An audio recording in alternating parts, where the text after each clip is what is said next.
त्रिबन्ध लगाउने त्रिबन्ध अर्थात् मुद्राको भागलाई कपाल तान्ने पेटलाई भित्र उज्जैन बन्द त्यसपछि जालन्धर बन्द ठुलो अनि छातीलाई एकैछिन लक गरेर बस्दिनुहोस् र श्वास फेर्नु परेपछि माथिबाट शरीरलाई अनि पेट तल बाह्य प्राणायाम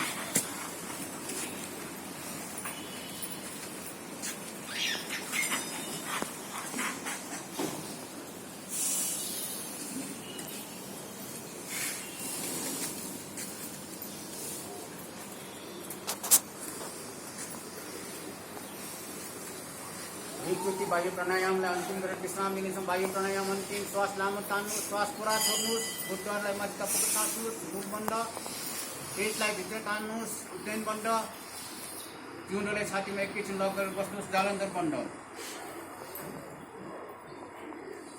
त्रिबन्ध लगाउँदै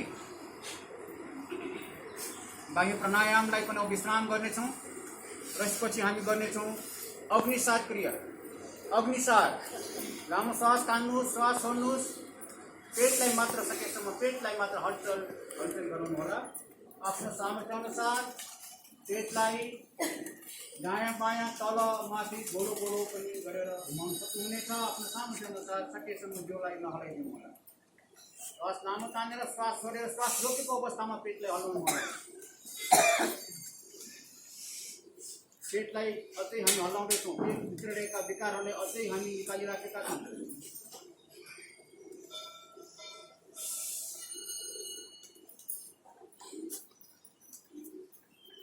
अघि सारलाई अन्तिम एकपल्ट गरेर विश्राम गर्नेछौँ। अन्तिम एकपल्ट